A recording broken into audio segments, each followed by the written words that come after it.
Olá, meus amigos e minhas amigas, sejam bem-vindos e bem-vindas para mais um episódio da EBD Online, a sua escola bíblica online, onde todos os domingos um episódio novo é liberado para você poder assistir, acompanhar, tirar as suas dúvidas e aprofundar o seu conhecimento sobre a Bíblia.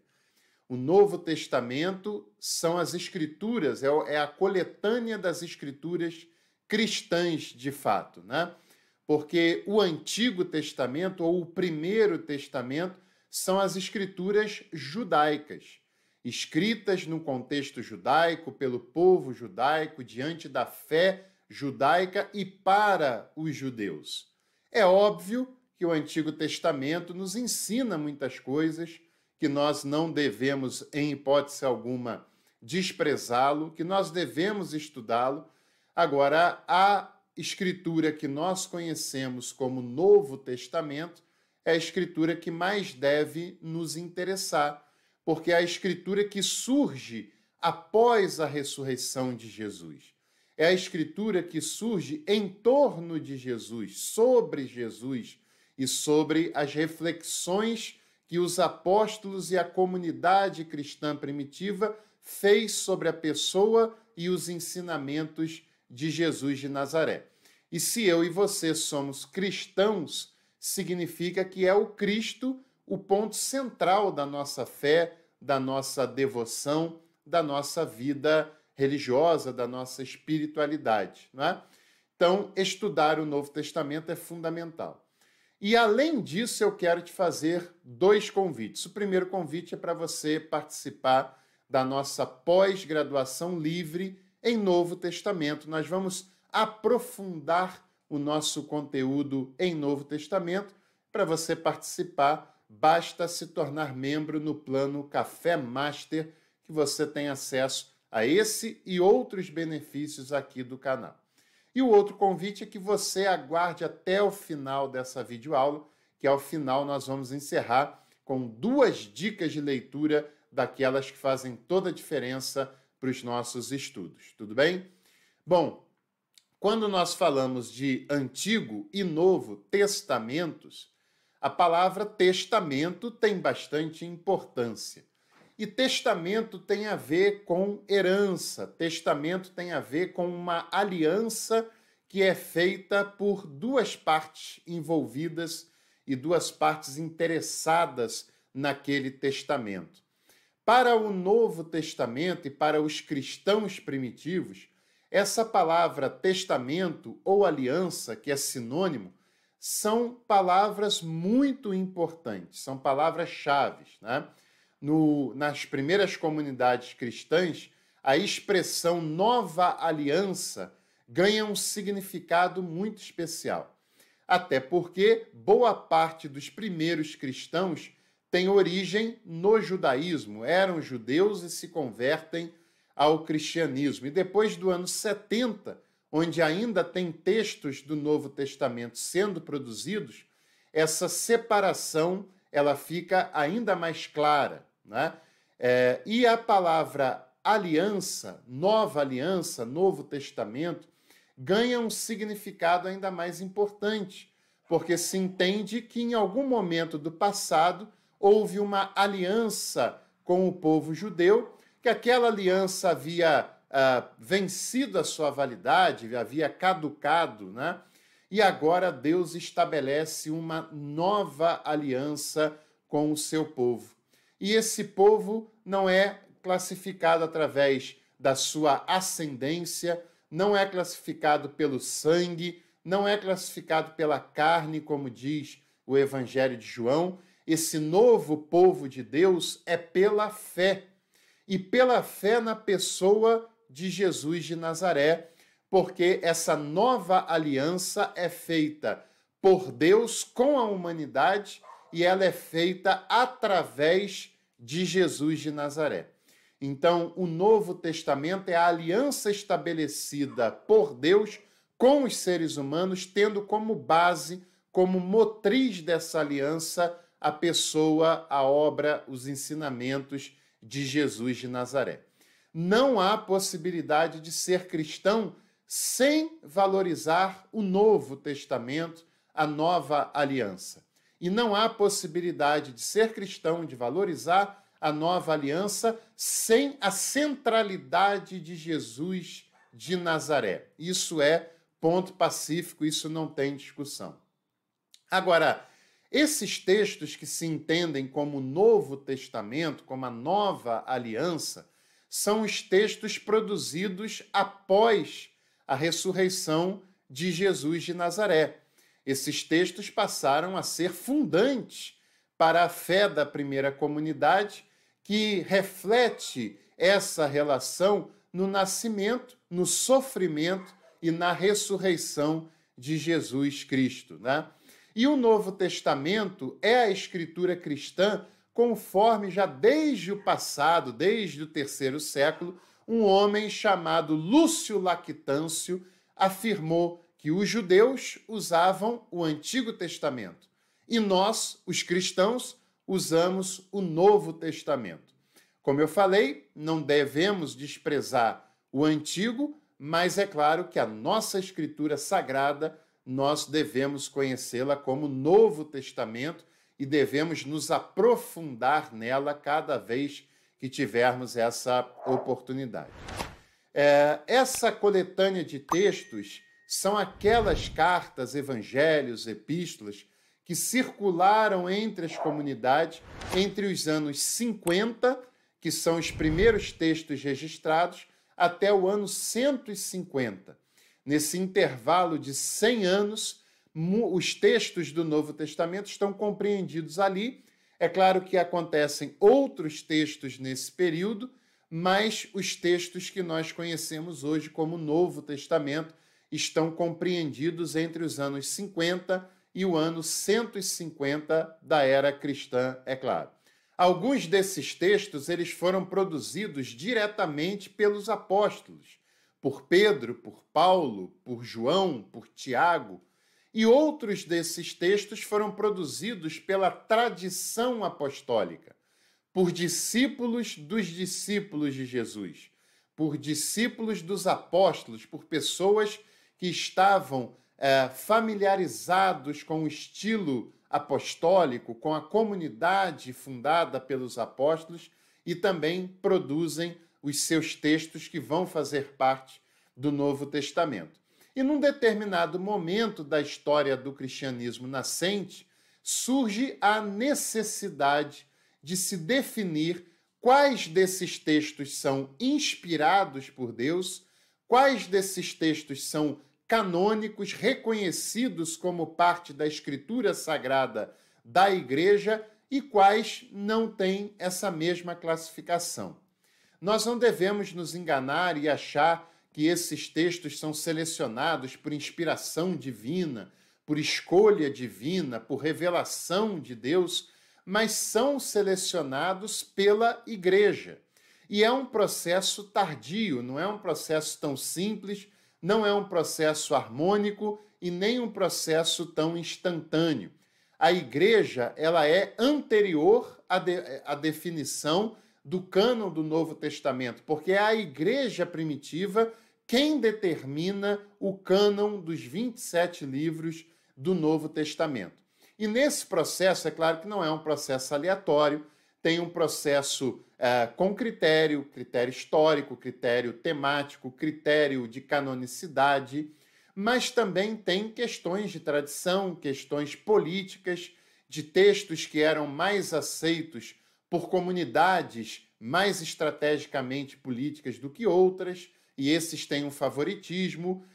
É claro que não há consenso, é claro que tem textos que são usados por comunidades e não são usadas por outras comunidades, mas, enfim, quando chegamos no ano 419, já no início do V século, o Sínodo de Cartago, que é uma série de reuniões, não foi apenas uma, a reunião do Sínodo de Cartago de 419 é a quarta dessas reuniões, o quarto Sínodo de Cartago, que estabelece meio que definitivamente quais seriam os 27 livros considerados canônicos, considerados sagrados do Novo Testamento. É o Sínodo de Cartago que faz essa lista, que oficializa essa lista.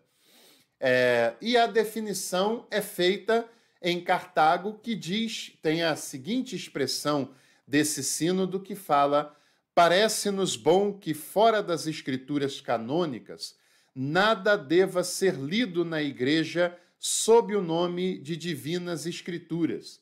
E as escrituras canônicas são as seguintes.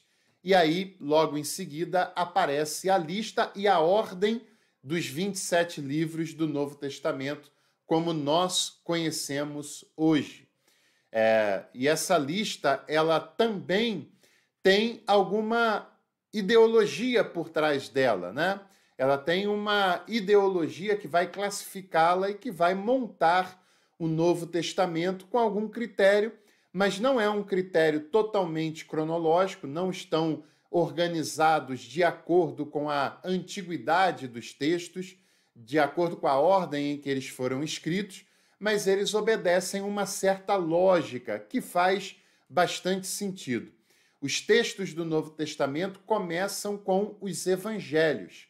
Evangelhos que falam sobre a vida, os ensinamentos de Jesus de Nazaré, embora não sejam biografias. Não tem uma preocupação biográfica, mas são teologias. São comunidades que creem em Jesus e que escrevem esses textos de acordo com os pontos que lhe parecem mais relevantes dos ensinamentos teológicos envolvendo Jesus de Nazaré. O primeiro dos evangelhos é Mateus, que é o texto escolhido como abertura, embora não seja o evangelho mais antigo, mas porque Mateus, como tem uma leitura judaica, faz uma ponte, faz uma ligação natural entre o Antigo Testamento judaico e o que será o Novo Testamento, e a transição é marcada por Mateus. Depois nós temos o Evangelho de Marcos, que é o mais antigo dos evangelhos sinóticos. Depois, o último dos evangelhos sinóticos, que é Lucas. E a obra lucana, ela era uma única obra entre o Evangelho e o texto de Atos dos Apóstolos.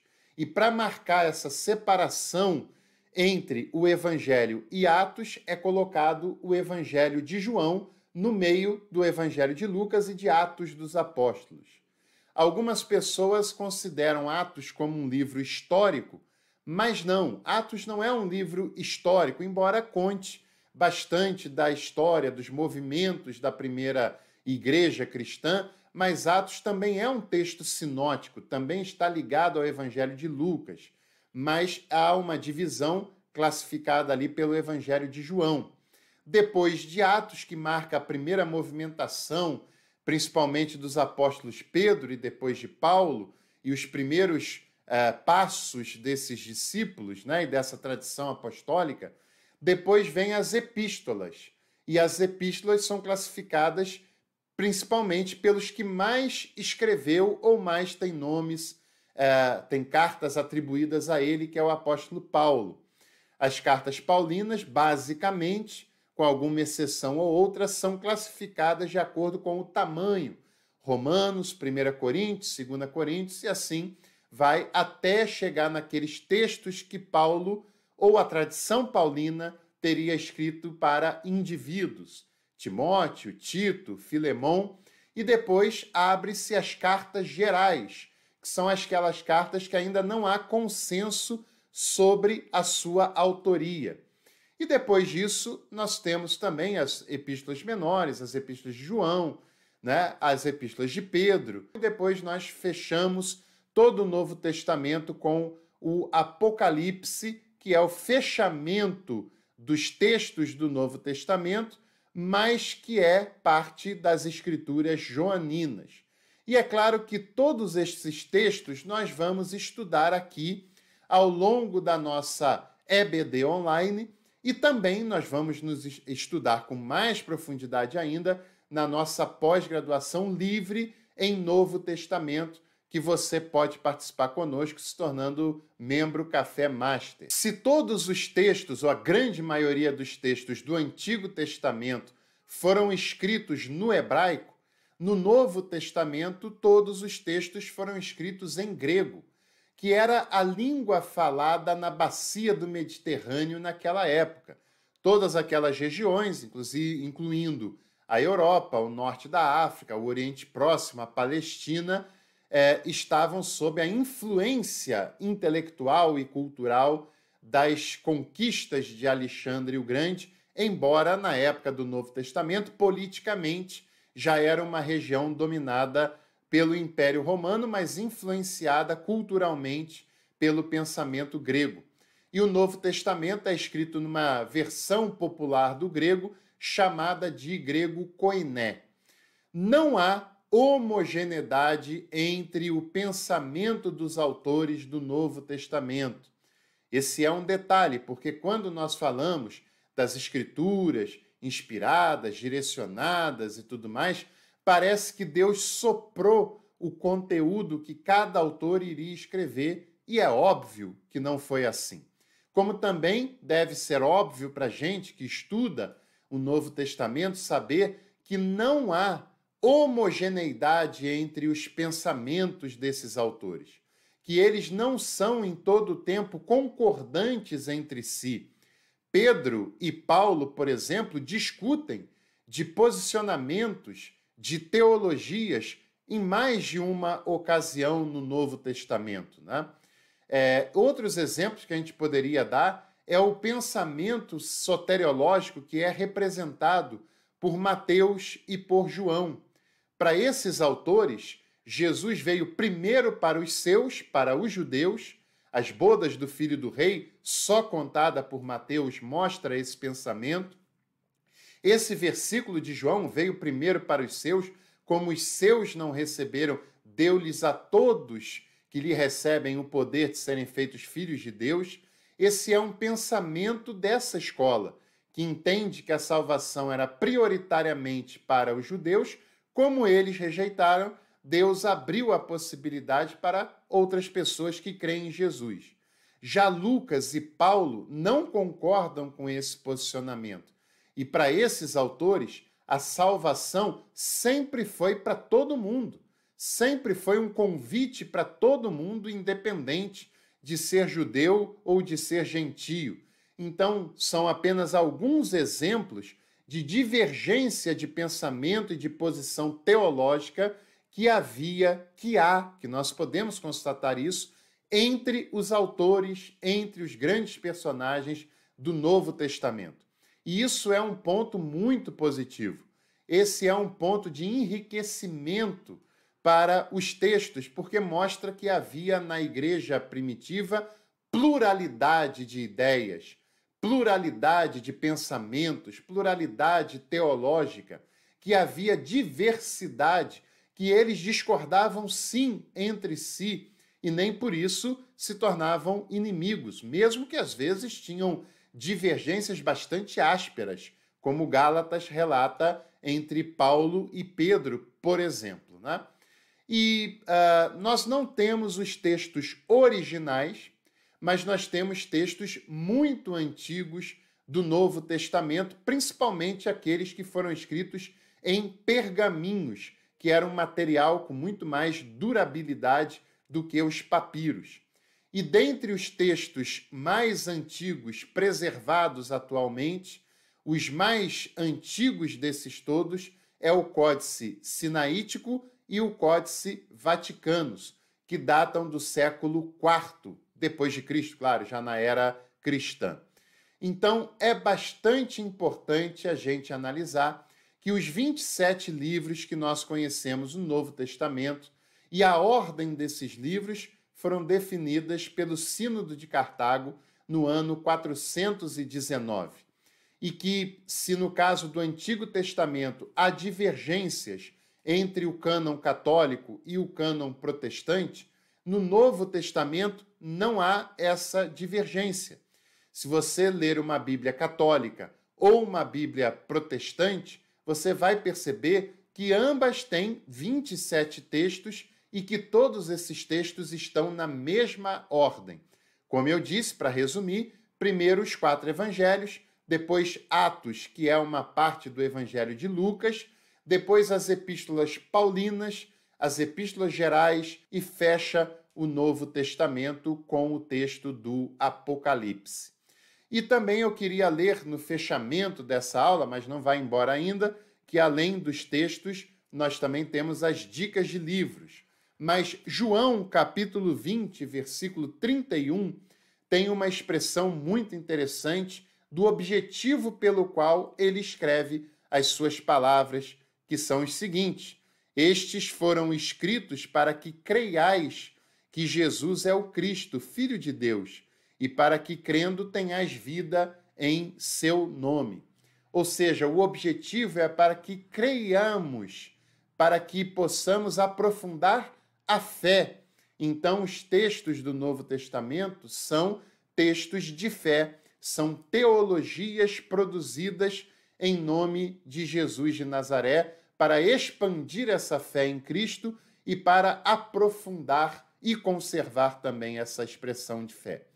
E um texto também muito importante é Hebreus capítulo 1, versículos 1 e 2, em que o autor diz assim: no passado, muitas vezes e de muitas formas, Deus falou aos nossos pais pelos profetas, mas nesse tempo final, falou a nós pelo Filho, a quem fez herdeiro de tudo e por intermédio de quem criou todas as coisas. Se no passado Deus falou pelos profetas e de outras maneiras múltiplas, agora, a partir de Jesus de Nazaré, essa passa a ser a revelação maior, a revelação plena e mais perfeita de Deus à humanidade. E é a partir dessa revelação que o Novo Testamento é construído e chega até nós, e por isso devemos conhecê-lo e conhecê-lo com profundidade. E se você quiser outras leituras que vão aprofundar o seu conhecimento no Novo Testamento, eu tenho aqui para indicar o texto Novo Testamento do Gerd Tyson, da editora Vozes. O Tyson é um dos maiores especialistas em Novo Testamento na atualidade. Esse é um livrinho menor, mas de uma qualidade muito grande, que eu vou deixar o link aqui na descrição. E também esse outro livro, esse aqui já é bem maior, do Daniel Marguerat, que também é outro grande especialista em Novo Testamento na atualidade, que é o Novo Testamento, História, Escritura e Teologia, da editora Loyola, que o link também vai estar aqui embaixo na descrição. Se você gostou dessa videoaula, deixe seu like, inscreva-se no canal, compartilhe com os seus contatos e à noite a gente se encontra por aqui para mais uma reflexão dominical aqui no canal. Um grande abraço para você, para sua família e em breve nos encontramos para mais um Café com Teologia.